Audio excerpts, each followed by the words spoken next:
सभी का एक बार फिर से हार्दिक स्वागत है। और आज हम पढ़ेंगे अव्ययीभाव समास के बारे में।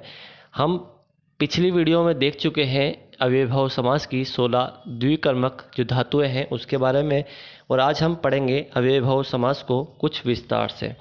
तो देखिए, अव्ययीभाव समास का जो पहला सूत्र है वो है यस्य चायामः, और यहाँ पर सूत्र कहता है कि यहाँ आयाम का तात्पर्य विस्तार से है। जब अणु अव्यय के द्वारा विस्तार बताया जाए, किसके द्वारा? अणु जो अव्यय है उसके द्वारा विस्तार बताया जाए, तब अणु का समर्थ पद के साथ समास होता है। तो इस प्रकार से यहाँ जो समास विग्रह है वो है गंगा यहाँ अनु, तो समस्त युक्त पद होगा अनुगंगम। इसका अर्थ ये होता है गंगा तक। उसी प्रकार दूसरा जो उदाहरण है वो है यमुनायाः अनु, और इसका जो समस्त युक्त पद होगा वो होगा अनु यमुनम, और इसका अर्थ होगा यमुना तक।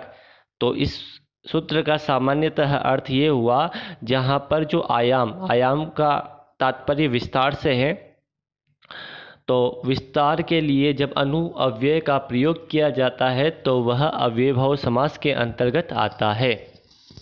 इसी प्रकार अगला हम देखते हैं। अगला जो सूत्र है वो है संख्यावंश्येन। संख्यावंश्येन कहता है कि वंशवाचिना सह संख्या वा समस्यते।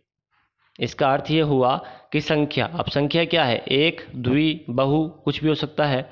उसी प्रकार वंश क्या है? तो वंश में उत्पन्न होने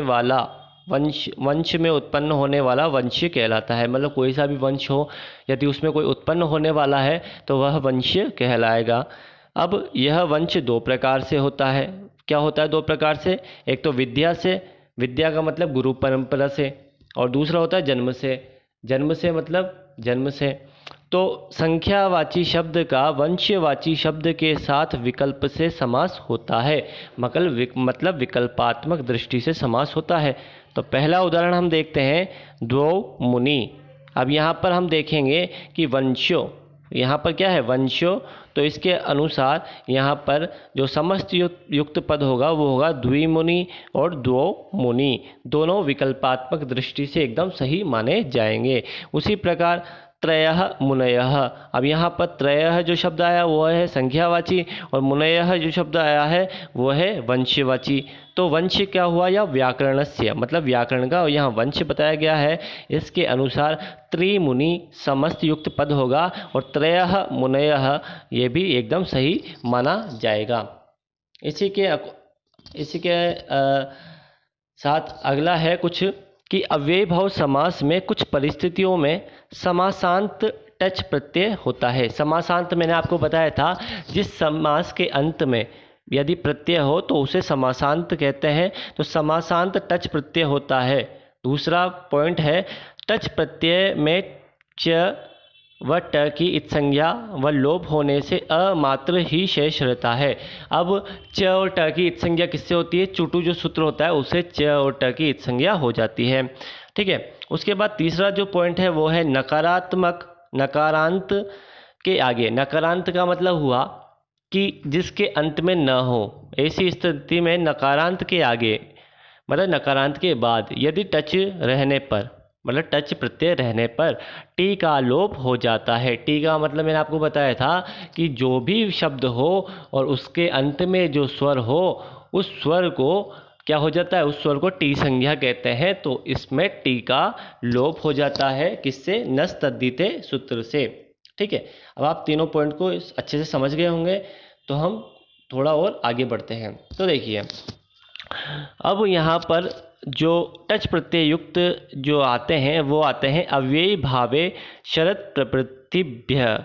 तो यह सूत्र कहता है कि शरदादिभ्य टच स्यात् समासांतो अव्ययी भावे। मतलब इसका यह अर्थ हुआ कि अव्ययी भाव समास में शरद, विपाश, दिश, जरस, मनस, उपानः, दिव, अनरूह आदि शब्दों से टच प्रत्यय होता है। मतलब जब ये शब्द आते हैं तो इसमें टच प्रत्यय होता है और टच प्रत्यय होने के कारण यहाँ पर क्या हो जाता है, अव्ययीभाव समास हो जाता है। जैसे कि शरदः समीपम, तो यह एक समास विग्रह हुआ, तो इसका समस्त युक्त पद हम देखते हैं तो उपशरदम इस प्रकार से बन जाता है। अब यहाँ पर देखिए इसकी प्रक्रिया क्या है, तो उपशरद प्लस अब क्या है, जो है वो टच प्रत्यय है और उपशरद में जो टी है इसका लोप हो जाने के बाद यहाँ पर उपशरदम ऐसा बन जाता है। उसी प्रकार विपाशः समीपम, तो उपविपाशम इस प्रकार से यहाँ पर बन गया। प्रक्रिया देखें तो उपविपाश प्लस क्या है, टच जो प्रत्यय है, टच प्रत्यय में शेष रह जाता है तो उपविपाशः उपविपाशम बन जाता है। उसी प्रकार दिशम दिशम प्रति, तो प्रतिदिशम, तो दिश यहाँ पर शब्द आया है और टच प्रत्यय प्रतिदिश के बाद लग गया है, इसलिए प्रतिदिशम बन जाता है। तो आप समझ गए होंगे कि अव्ययीभाव समास में शरद आदि जो शब्द आते हैं, इन शब्दों के बाद यदि टच प्रत्यय हो तो वहाँ क्या हो जाता है, अव्ययीभाव समास हो जाता है। तो आज के लिए इतना ही, कल फिर से मिलेंगे अव्ययीभाव समास के कुछ और सूत्रों के साथ। जयतु संस्कृतम जयतु भारतम। इस वीडियो को देखने के लिए धन्यवाद।